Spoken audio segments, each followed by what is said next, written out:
The Itel A90 is the latest entry-level phone from Itel, and it comes in at just 89,000 naira for the base model with 3GB RAM and 64GB storage space. And for the variant with 4GB RAM and 128GB storage space, you have to pay 99,000 naira. Let's just round it up to 100k. And for that price, which value are you really going to get from this phone? Let's talk about it all in this video. I've been using this phone for at least 5 days now, and the experience has been somewhat okay. This is an entry-level phone, and if you're a demanding user, you should probably look elsewhere. If you use this phone as it's meant to be used, you won't have any issues with the phone. When I say how it's meant to be used, I mean casual usage. You're also better off buying the model with 4GB RAM and 128GB storage space because it's going to be more fluid. You can even stretch your hands and get the version with 12GB RAM and 256GB storage space, but I doubt if that is going to be available in Nigeria. It will be better for general performance. Before we get ahead of ourselves, let's talk about what you get in the box, and I'll say that it's a complete package. A 15-watt charging brick, USB A to C charging cable, a silicone TPU case, an earpiece, and a SIM ejector tool. Basically everything you need to get in a phone to get up and running when you buy it. We also have the Redmi A5 competing closely with this phone, and we can even add in the Tecno Pop 9 to the mix. I also intend to make a comparison video for the three phones. Let me know in the comment section if you'd like to see that video. Also, 97% of you watching these videos are yet to subscribe to the channel.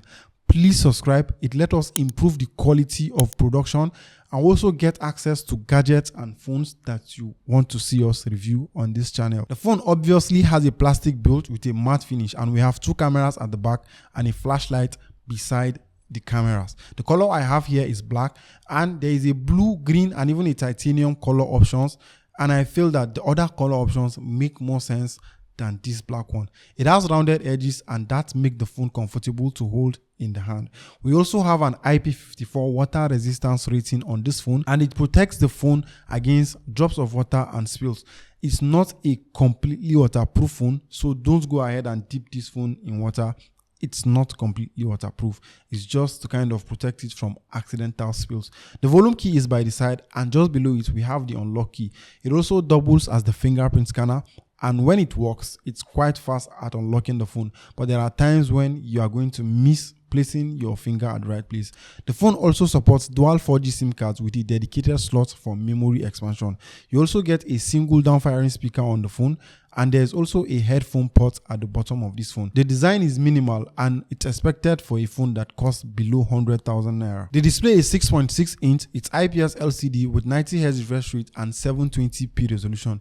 It is responsive to touch, and the refresh rate makes it a bit smoother in the eye while scrolling on the display of this phone. It also works even when it's wet and greasy, which is something I find very useful. There are phones that are more expensive than this one that won't work the moment water touch, even if it's not where you're even touching on the display. YouTube videos appear bright and sharp, and watching movies is also quite okay with this phone. The viewing angles are okay on the phone, and I'm going to say that outdoors the display is bright enough to be seen, but when it's very sunny you might struggle because peak brightness is just 500 nits.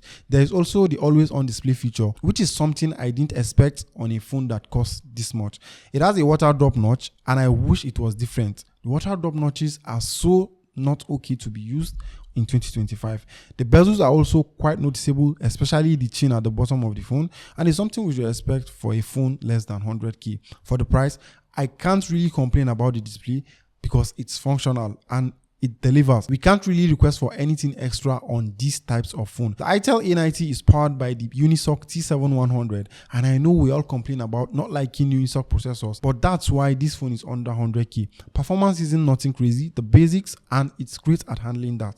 You can play casual games like Subway Surfer and Candy Crush, but even that will lag if you play consistently for hours. You shouldn't buy this phone expecting crazy performance. It's very good for casual users, and if you are a heavy user, it's not suitable for you. It is going to lag a lot and it will annoy you. So just look for something better, spend more to get a device that fits your performance needs. We have Android 14 based on Itel OS 14.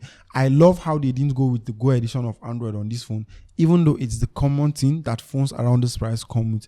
The UI looks good, with icons looking great as well. You get dynamic bar for added functionality to the phone's display, And you can also increase the RAM using memory fusion from like 4GB RAM to 8GB RAM. Google Find My has also been added to the phone, which means you can use it to look for the phone when it's missing. I also love the landscape display when the phone is charging or when it's in landscape mode. Ivana the assistant also has some ability to use AI and give much better answer and understand context. There isn't any update from Itel regarding software updates for this phone, but I feel the software is what you should expect for this price. The Itel A90 has a 5000 mAh battery and it's easily one of the best features about the phone. The battery can last you for 2 days depending on how you use the phone. It also comes with a 15-watt charger, which is slow by today's standards, and when it comes to charging the phone, it takes over 2 hours to charge from 0 to 100. Again, battery life is very good and you won't have a problem with the battery on this phone.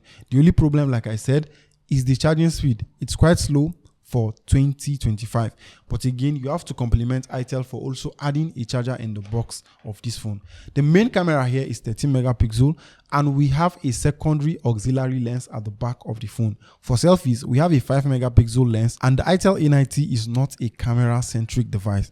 Don't buy this phone and expect good pictures. However, pictures in areas with good light look decent and it handled HDR quite well, as you can see. Low light images appear washed out and there is 4x zoom only on the phone. You can't do more than 4x. You need a lot of light to get good pictures from this phone, and for selfie, I'll say it was poor and the pictures appear washed out, like you can see.